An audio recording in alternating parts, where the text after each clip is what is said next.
하나님의 말씀 함께 보도록 하겠습니다. 하나님의 말씀은 나훔서, 오늘부터 나훔서를 저희가 함께 읽어가며 은혜를 나누고자 합니다.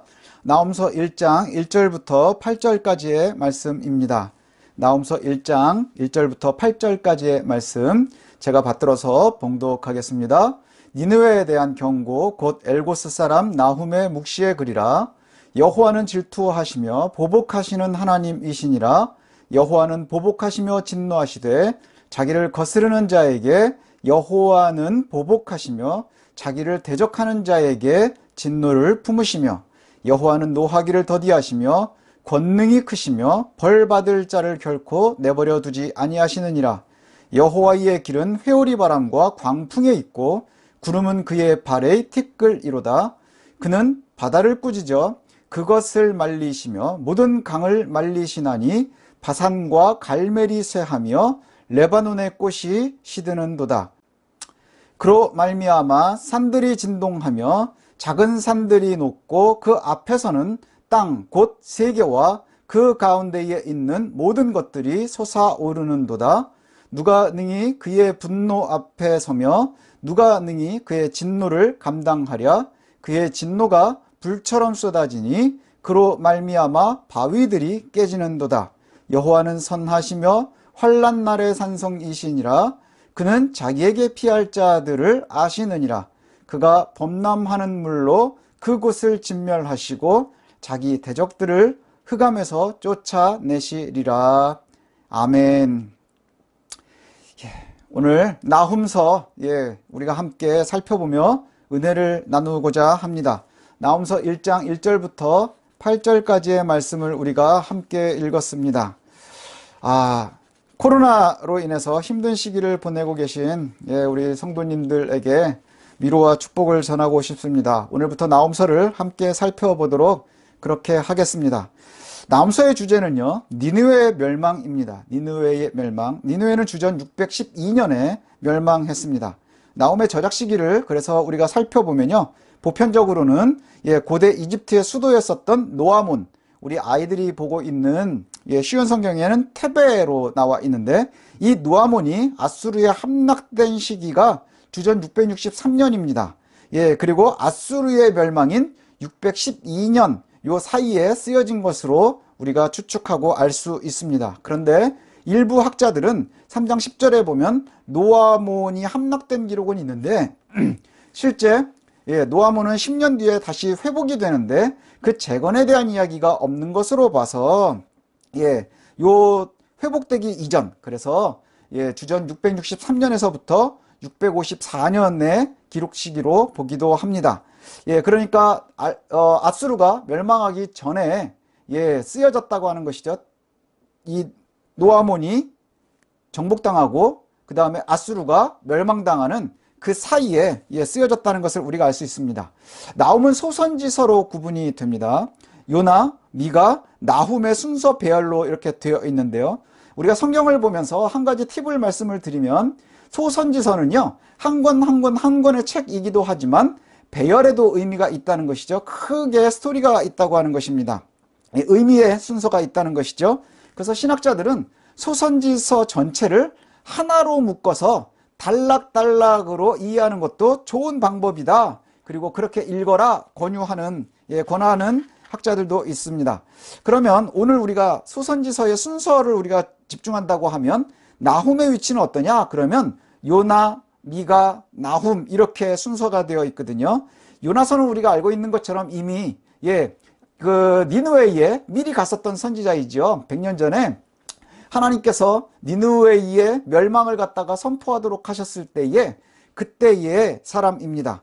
가기 싫었지만 우리가 알고 있는 것처럼 물고기를 통해서 그 물고기의 뱃속을 경험하며 억지로 가서 니느웨의 멸망을 선포했지만 그때는 멸망하지 않았습니다. 그 멸망하지 않을 수 있었던 이유가 뭐냐 하면 바로 자복하고 회개했기 때문이라는 것이죠. 그래서 멸망으로부터 벗어날 수 있었습니다. 그 이후에 나오는 미가서는요, 유다가 우상숭배가 아주 극심했었던 시기입니다.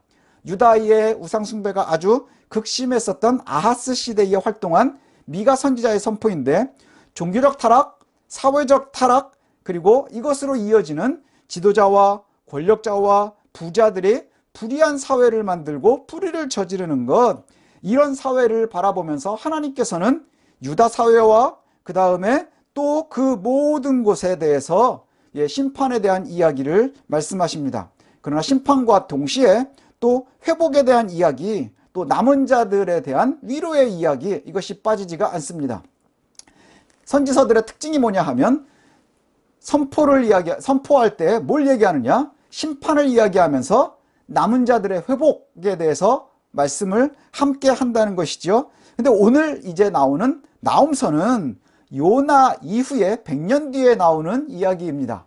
100년 뒤에 나홈의 이야기를 살펴보면요, 나홈은 요나 시대에는 하나님의 말씀을 선포했을 때에 그들이 되돌렸지만, 그래서 시간을 가질 수 있었지만 100년이 지난 지금에는요, 이제 더 이상 하나님께서 니느웨를 두고 볼 수가 없는 거예요. 니느웨를 두고 볼 수가 없는, 그래서 악이 아주 가득하고 가득 차 있는 상태, 하나님이 더 이상 참으실 수 없는 상태에 이르게 되었습니다.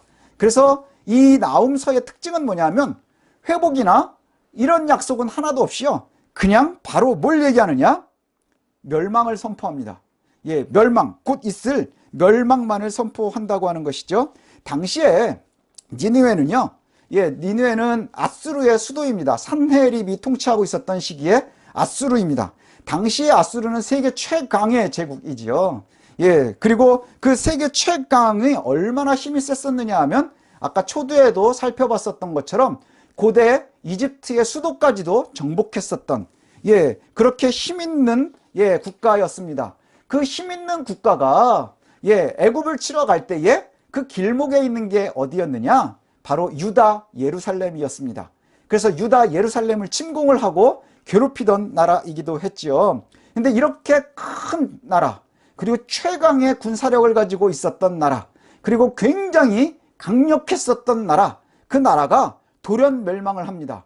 주전 612년에 메대와 바벨론의 연합군에 의해서 돌연 멸망을 하고 니느웨가 함락되고, 그리고 아수르는 멸망해서 이후에 아수르는 더 이상 지구상에 존재하지 않게 됩니다. 자, 이러한 시대의 배경을 갖다가 우리가 먼저 머리에 두고 나홈서를 좀 살펴봤으면 좋겠습니다. 나홈서 저자는요, 1절에 저자에 대한 소개, 나훔이다 이렇게 이야기하는 것 빼고는요, 그리고 2절부터는 가차없이 아주 두려운 말씀들을 쏟아냅니다. 2절부터 8절 오늘 우리가 읽었었던 본문은요, 하나님을 소개하고 있는데요, 그 하나님에 대한 소개가 거의 협박에 가깝습니다. 경고에 가깝습니다. 여호와를 소개하는데 뭐라고 소개하느냐? 여호와는 질투하고 보복하는 하나님이라. 그냥 단순한 소개가 아니라 경고의 말씀이라는 것이죠. 보복, 진노, 이런 단어들이 계속해서 쏟아져 나옵니다. 하나님이 지금 굉장히 분노가 가득하시다는 것이죠. 그리고 지금 당장 보복하시려고 하고 계시다는 거예요. 이런 말씀 중에도 3절에 보면 여호와는 분노는 하시지만 화를 내실 때는 아주 더디하신다라고 하는 말씀도 합니다. 3절에 여호와는 노하기를 더디하시며 권능이 크시며 벌받을 자를 결코 내버려두지 않으신다. 그러니까 하나님께서는 노하는 것을 천천히 최대한 참으시지만 그럼에도 불구하고 벌받을 놈들은 반드시 벌받는다, 그냥 넘어가지 않는다라고 말씀을 하십니다. 이 말씀은요, 출애굽기의 인용입니다. 출애굽기 34장 6절과 7절의 말씀의 인용이거든요. 여호와께서 그의 앞으로 지나시며 선포하시되 여호와라 여호와라 자비롭고 은혜롭고 노하기를 더디하고 인자와 진실이 많은 하나님이라. 인자를 천대까지 베풀며 악과 과실과 죄를 용서하리라. 그러나 벌을 면제하지는 아니하고 아버지의 악행을 자손 3, 4대까지 보응하리라. 이렇게 말씀해요.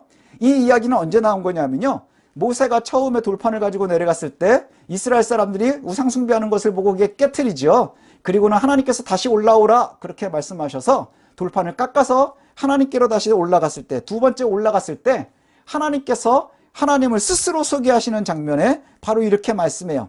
나는 여호와라 여호와라 자비롭고 은혜롭고 노하기를 더디한다. 인자와 그 다음에 진실이 많은 하나님이라. 하지만 악한 것, 잘못된 것에 대해서는 반드시 갚아낼 것이라, 벌을 줄 것이라. 그러나 그것이 한계가 있어요. 언제냐? 3, 4대쯤 지나면 회복할 것이다, 이렇게 말씀하시는 거예요. 회복을 갖다가 함께 약속하신다는 것이죠. 예, 매우 중요한 이야기입니다. 하나님께서는 절대로 악을 그냥 넘어가시지 않는다는 거예요. 하지만 그럼에도 불구하고 보복하시고 반드시 그 죄가를 담당하시지만, 그럼에도 불구하고 빠르게 그 일을 하시지는 않는다는 것이지요. 그런데 문제가 있습니다. 문제는 뭐냐 하면 바로 여기에요. 이 나훔서에는요, 3, 4대에는 회복하실 것에 대한 이야기가 삭제되어 있다는 거예요. 굉장히 비슷한 이야기 같지만 출애굽기의 이야기에는 하나님은 화내는 것을 더디하시고 그 다음에 반드시 벌을 주시지만 3, 4대가 지날 때까지 벌 주시고 용서하시고 회복하실 것에 대한 약속을 하는데, 오늘 본문의 나훔에서는 그 3, 4대 회복에 대한 약속이 없다는 거예요. 이 얘기는 뭐냐? 반드시 멸망시키실 것에 대한 이야기를 하고 있다는 것이죠. 왜 그럴까요? 하나님의 참으심이 3, 4대 오랜 세월 참으심이 지났다는 거예요. 이미 100년 전에 요나를 통해서 죄를 경고했고, 그리고 되돌리라 그렇게 말씀해서 그 당시에는 죄를 자복하고 회개하고 되돌려서 요나가 크게 불평했음에도 불구하고 하나님께서 그들을 멸망시키지 않으셨습니다. 잠깐 눈을 감고 제가 소개하는 하나님을 한번 상상해 보십시오. 눈을 감으시고요. 한번 상상해 보십시오. 이제부터 분노와 보복을 위해서 여호와 하나님께서 움직이기 시작하실 것입니다. 그러나 이번 경고는 회복을 동반하지 않아요. 최종적인 여호와의 분노와 보복의 행동이 시작이 될 거라고 하는 것이죠. 한번 상상해 보십시오. 여호와가 가는 길은 회오리 바람이 일어날 겁니다. 폭풍이 일어날 겁니다. 바다와 강이 다 말라버릴 것입니다. 요단 동쪽에 아주 비옥한 고원의 평야지대인 바산이 마를 것이고, 그 다음에 동산정원이라는 뜻을 가지고 있었던 유다의 땅 갈멜이 메마르게 될 것이고, 정상에는 늘 하얀 눈이 가득 있어서 아주 아름답고, 또 성전을 지을 때 백향목을 가지고 왔었던 그 레바논, 아주 화려한 그 레바논의 꽃들이 시들어 버릴 겁니다. 그리고 산들이 흔들리고 작은 산은 아주 녹아버리고 모든 사람들은 두려움에 떨게 될 거예요. 이것이 바로 하나님께서 지금 말씀하시는 거예요. 눈을 감고 한번 상상해 보셨습니까? 두려움이 우리를 가득 차게 합니다. 두려움의 결정체예요. 하나님이 분노의 화신이 되셨습니다. 멸망의 실체처럼 다가오고 있다는 것이죠. 실제로 6절은 하나님께서 분노하시면 아무도 그것을 감당할 수 없을 것이다 라고 경고합니다. 그 누구도 감당할 수 없는 하나님의 분노의 때가 가까웠다. 그리고 이것은 회복이 없는 최종적인 멸망의 경고다. 누구도 감당할 수 없는 보복을, 분노를 하나님이 지금 경고하고 계시는데, 회복에 대한 약속이 없는 최종적인 경고라는 것이죠. 이제 곧 하나님은 행동하실 거라는 거예요. 앞서 우리가 배경에서 살폈었던 것처럼 세계를 호령하던 아수르는 612년에, 주전 612년에 갑자기 멸망당합니다. 그리고 이후에 아수르의 회복은 없습니다. 왜냐하면 최종 심판이기 때문이죠. 하나님을 소개하면서 나훔은 출애굽기를 인용했습니다. 아주 비슷한 듯하지만 다르게 하나님을 소개하고 있습니다. 진노를 더디하시지만 죄악에 대해서 반드시 대가를 치르도록 그렇게 하십니다. 은혜의 하나님께서는 오래 참으시지만 또 대가를 치르게 하시지만 때가 되면 회복을 약속하셨습니다. 바로 회복의 하나님, 사랑의 하나님이라는 것이지요. 그런데 오늘 나훔의 선포는 달라졌습니다. 똑같은 표현으로 시작하고 똑같은 분노를 이야기합니다. 하나님의 진노는 더디게 되겠지만 그러나 반드시 대가는 치르게 될 것이고 그것이 최종적인 날이 올 것이라 하는 것이죠. 아무도 견딜 수 없는 최종 심판의 날이 올 것이라, 이렇게 나훔이 선포하고 있는 거예요. 하나님을 소개하면서 그것을 말하고 있습니다. 오늘날 우리에게도 경고의 메시지가 되었으면 좋겠습니다. 우리에게도 아주 중요한 경고의 메시지가 됐으면 좋겠고요. 또 교회들이 듣고 성도들이 듣고 두려워하고 스스로를 되돌아보며 두려우며 우리의 모습을 바라봤으면 좋겠습니다. 우리는 너무나 오랫동안 사랑의 하나님, 오래 참으시는 하나님, 우리가 언제라도 손을 내밀면 그 손을 아주 기쁘게 잡아주시는 하나님, 그래서 회복의 하나님, 그 하나님에만 집중하면서 우리가 유리한 대로 하나님을 이해하고 기억하고 싶어 했습니다. 내가 원하는 곳에 계시는 하나님, 내가 아무 때나 되돌아오면 기다려줘야 되는 하나님, 그리고 우리가 원할 때에는 반드시 일하셔야 되는 하나님. 그렇습니다. 하나님은 그의 사랑하는 자들에게 오래 참으십니다. 벌 주시지만 되돌리면 회복하실 것에 대해서도 약속을 하십니다. 그러나 우리가 좋아하는 말들로만 하나님을 다 소개할 수는 없다는 것이죠. 결국에는 최종적인 심판의 날이 있다는 거예요. 최종적인 심판이 있을 것이라는 것이지요. 언젠가부터 교회들과 목사들이 하나님의 말씀에 집중하기보다는 경영적인 성공과 권력을 선택하기 시작을 했습니다. 겉으로 드러나는 건물의 크기, 교회 건물의 크기와 모이는 군중 성도들의 숫자, 이것이 마치 하나님의 은혜의 척도인 양 그렇게 자랑하기도 했습니다. 그리고 이것을 근거로 한국교회를 하나님께서 한없이 사랑하신다 그렇게 자만했었습니다. 근데 그 속을 조금만 들여다보면 하나님의 공의와 은혜보다는 인간들의 욕심이 가득 차다는 것을 우리가 알 수 있습니다. 오래 참으신 하나님의 움직임은 회오리 바람이고 폭풍이고 모든 기름진 것을 말라버리게 하실 겁니다. 그 오래 참으신 그 오래 참음만큼이나 회오리 바람, 폭풍과 그 기름진 모든 것을 말라버리게 하고 녹아내리게 하는 것, 이것이 하나님의 분노의 표현이라는 것이죠.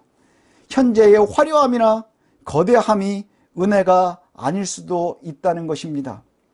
요즘에 코로나 전국에 우리가 참 마음이 아픕니다. 한번 되돌아봐야 될 것 같습니다. 큰 교회의 건물이 텅 비어버렸습니다. 수많은 성도들이 모일 수 없게 되었습니다. 이 시기에 우리의 모습을 되돌아봐야 되는 이유가 바로 여기 있는 듯합니다. 성도들도 마찬가지입니다. 성도들도 거짓과 타협하고 죄악으로부터 부를 축적해도 내가 교회를 다닌다는 이유로 그것이 하나님의 축복이라고 포장이 되는 그러한 시대를 우리가 살았었습니다. 이 하나님의 축복, 거짓으로 그 다음에 옳지 못한 일들을 통해서 쌓아놓은 부와 권력의 축적이 그것이 하나님의 축복이라고 포장했었던 그것에 대해서, 그러한 성도들에 대해서, 교회에 대해서 지금 하나님이 경고하고 계시는 거예요. 내가 오래 참지, 내가 아주 오래 참지, 그러나 결국은 그 대가를 반드시 묻게 될 것이란다. 나는 은혜의 하나님이지. 그러나 결국에는 되돌릴 수 없는 최종의 심판은 다가오고 있다라고 하는 경고를 우리에게 해주고 계십니다. 코로나 시대에 많은 교회들이 스스로를 되돌아보는 시기라고 이렇게 이야기를 합니다.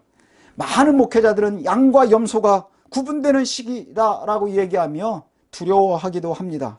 지혜로운 것 같습니다. 왜냐하면 지금 교회가 어려움을 당하고 고통스러운 시기를 지나고 있지만 이후에 회복이 있다면 참고 견디고 죄에서 떠나는 시기로 그렇게 삼는다면 약속된 복의 시기를 우리가 다시 맞이할 것이기 때문입니다. 하나님의 은혜의 시기를 다시금 우리가 맞이할 것이기 때문입니다. 그러나 이 시기에도 되돌리지 못한다면, 그리고 스스로를 되돌아보지 못한다면 그저 세상의 잣대로 나를 바라봐서 나의 화려함이나 거대함이나 그 다음에 내가 지금까지 성취한 것을 의지하고 거기에 기대려고 한다고 하면 결국은 질투하시고 보복하시는 하나님을 만나게 될 것이라는 거지요. 성도 여러분, 사랑하는 새성실교회 성도 여러분, 두려움으로 우리의 예배와 우리의 믿음과 우리의 삶의 모습을 되돌아보는 시기로 이 시기를 삼기를 소원합니다. 바벨론 포로의 시기에 처절하게 회개하고 자신들의 잘못이 무엇인지를 되돌아봤고, 그리고 나서 하나님을 향해서 끊임없이 갈구했었던 이스라엘은 바벨론 포로의 시기를 그렇게 되돌아보는 시기로 활용했습니다. 그리고는 회복된 예루살렘으로 돌아왔지요. 아주 깊은 곳에서부터 우리도 이와 같은 모습을 가져야 할 줄로 압니다. 이 시기에 많은 교회와 많은 성도들이 불편하고 힘듭니다. 그래서 지금의 내 처지에 불평합니다. 화가 납니다. 화가 나지요. 불평이 나지요. 교회들도 마찬가지지요. 이 정부도 우리 교회에 친절하지 않습니다. 아주 좋아하지 않는 것 같습니다. 그러나 그것에 불평만 하기보다는 우리가 우리의 모습을 되돌아보는 시기로 이 시기를 삼는 것이 매우 중요하고 지혜로운 성도들의 길인 줄로 믿습니다. 질투하시는 하나님, 보복하시는 하나님, 그 하나님을 우리가 기억해야 합니다. 다시 회복이 없다면 오래 참으심이 정말로 두려움으로 우리에게 다가오기 때문입니다.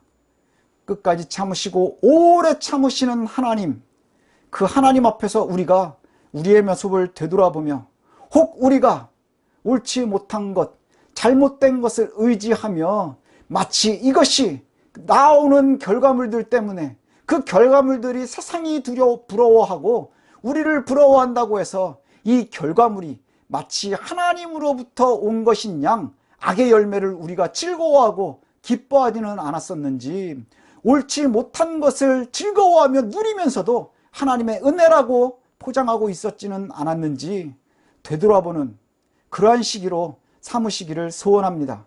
나홈의 말씀을 살펴보며 우리의 모습을 되돌아보며 다시금 하나님의 은혜를 기대하고 하나님의 회복을 기대하는 그러한 저와 여러분들이 되시기를 소원합니다.